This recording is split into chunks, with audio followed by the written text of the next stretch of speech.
Hello, everybody. Welcome. Great to have you here. Thank you for your time in being here. I really do appreciate it. And I know that you're busy and you got stuff to do, but you're really taking the time to be here, and I do appreciate that.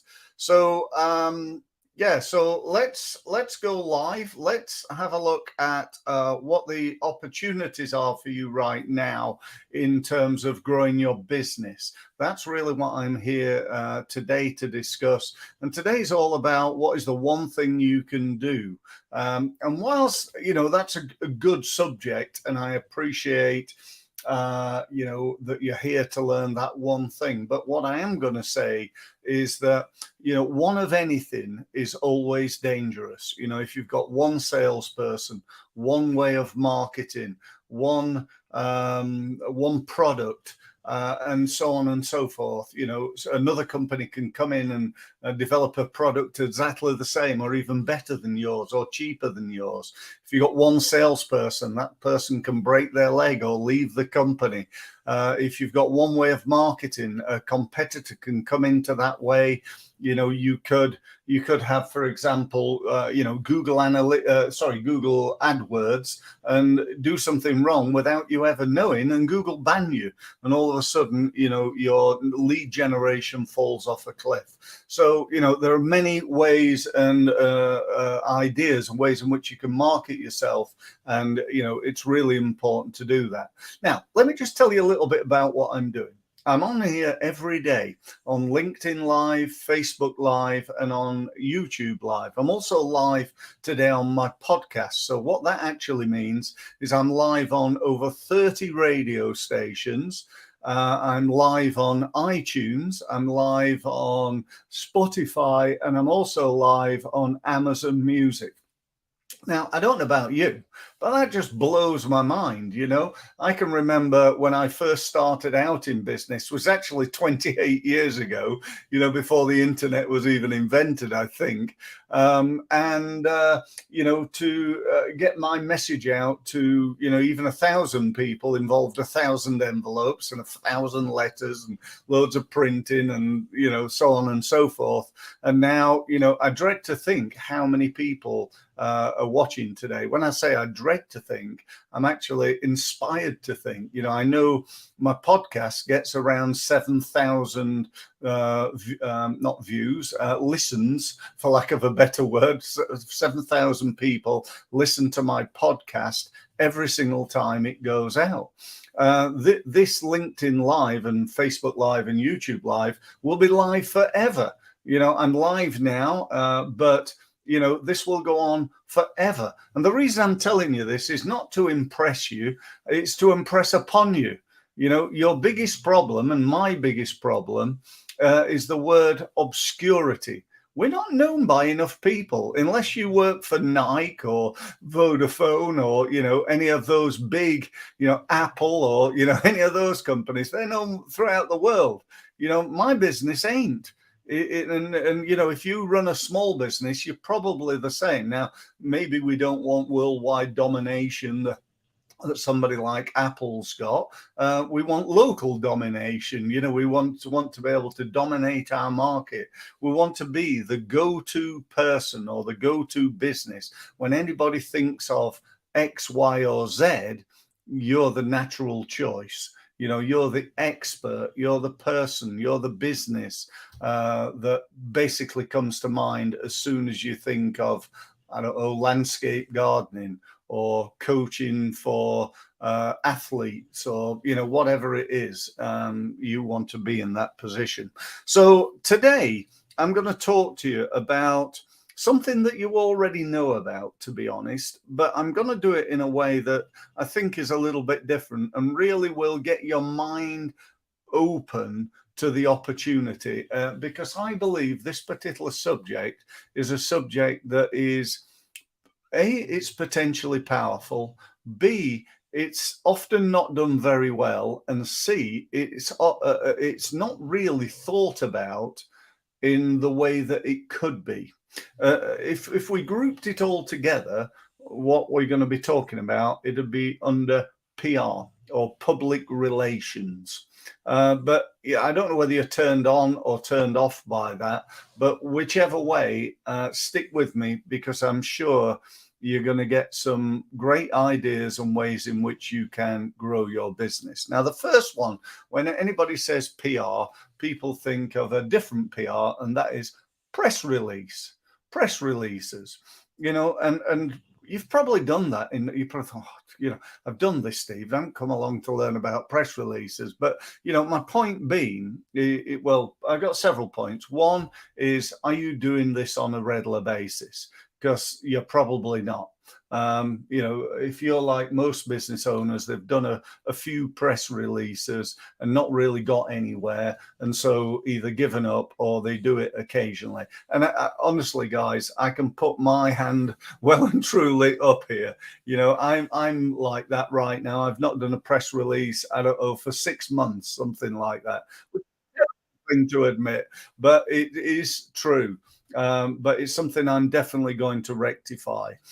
So, there's the number of press releases, the quality of the press release. Is it like, Steve's moved office? That's not exactly earth-shattering news that's going to get on the front of the Times newspaper or something, So we need to think about what we're writing and making sure that we're writing good stuff. And obviously with sites like ChatGPT, not suggesting that you use that solely for your press release, but use it as a good start. Somebody told me recently that ChatGPT is like having a really enthusiastic employee. The trouble is they're not very good. And if you were dealing with or managing a really good employee that wasn't very good, how would you manage that person? You'd probably manage them in a way that you'd be very specific about what you told them to do. You'd want to be very focused. You wouldn't want them going off on a tangent. You wouldn't want them to say, oh yeah, write me a press release, because it probably wouldn't be very good. So you'd need to fill them in and give them loads of detail. And then when it's finished, you'd check it to make sure it's as good as could be, or as good as you want it. So they said that's how you deal with ChatGPT, and I thought that was really good advice, actually. So there's that. So what you write. The third element of this press release opportunity is to grow your database. How many people, if you sent out a PR article right now, a press release to the media, how many people would it go out to? How many people would it go out to? Any newspapers, magazines? Would it go online? What knowledge do you have of those publications? Do you have the name of the editor?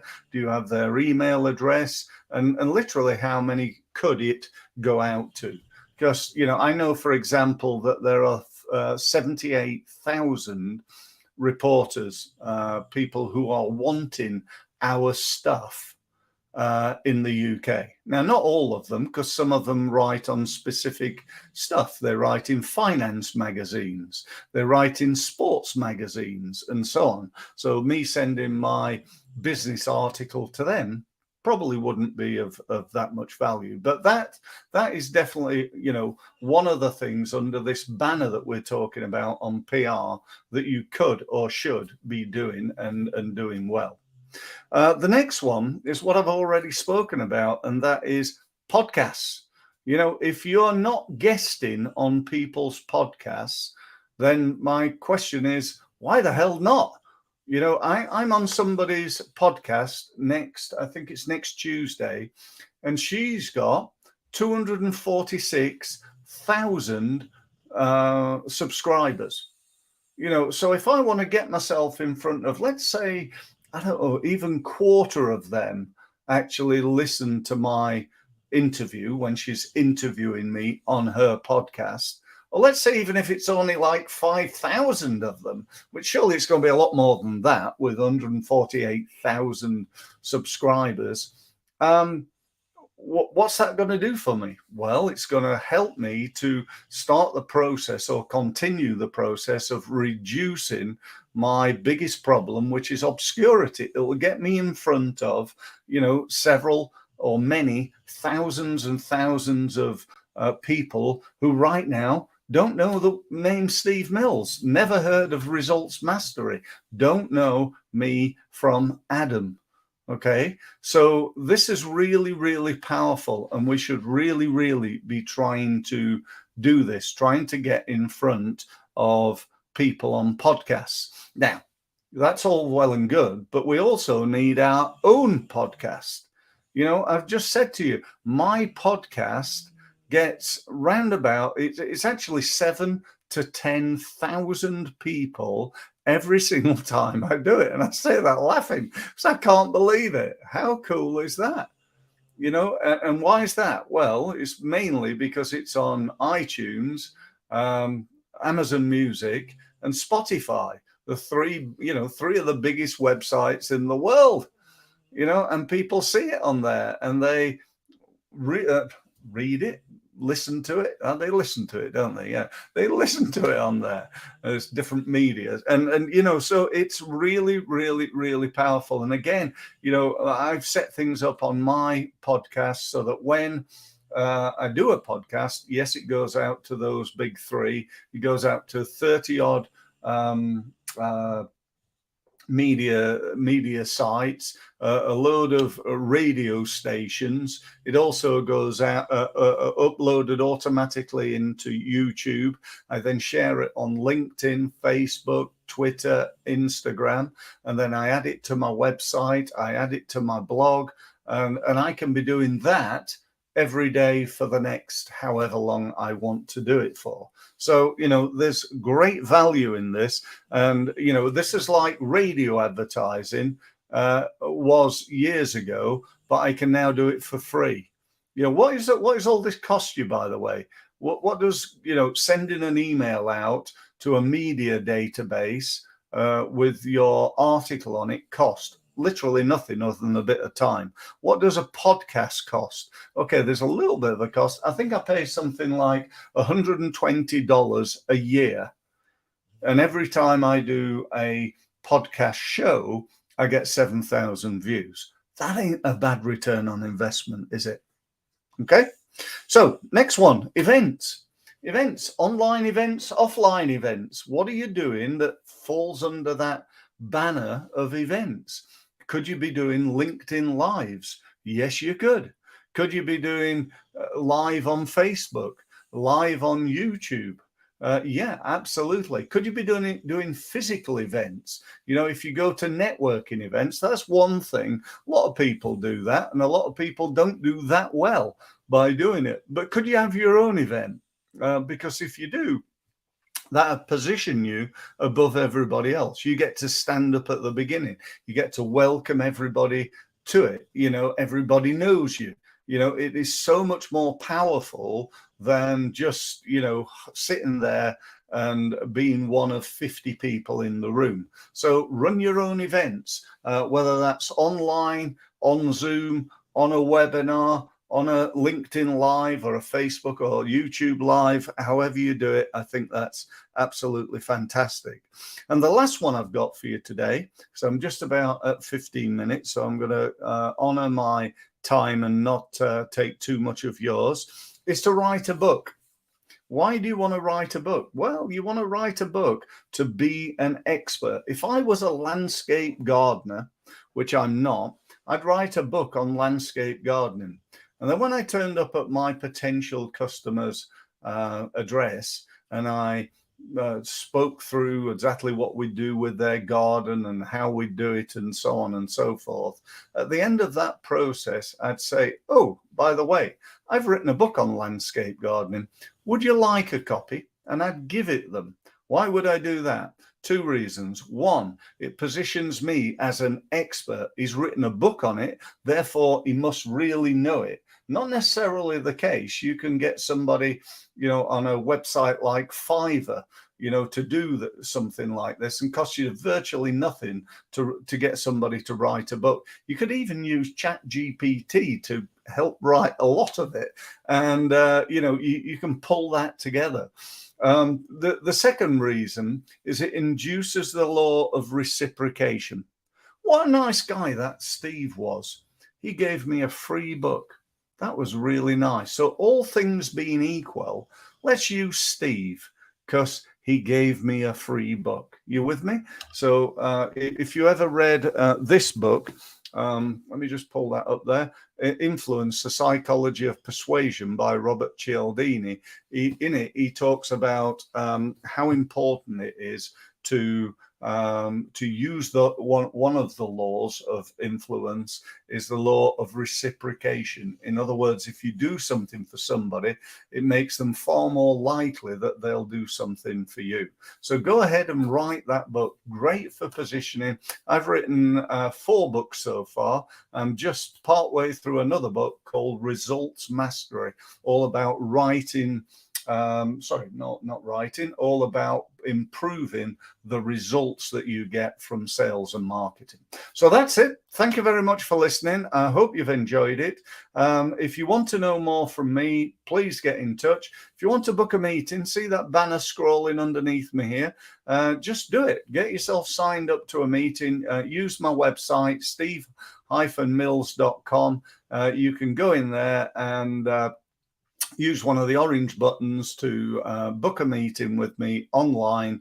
We can have a chat about your business, your marketing, what you're doing, what's working, what's not working, where you're trying to go. And then at the end, we can talk for a couple of minutes about how we might be able to help. I hope that sounds a good deal for you. And I look forward to speaking to you very soon. Thanks again. Don't forget, I'm here every day. So be great to see you tomorrow. Thanks very much for listening.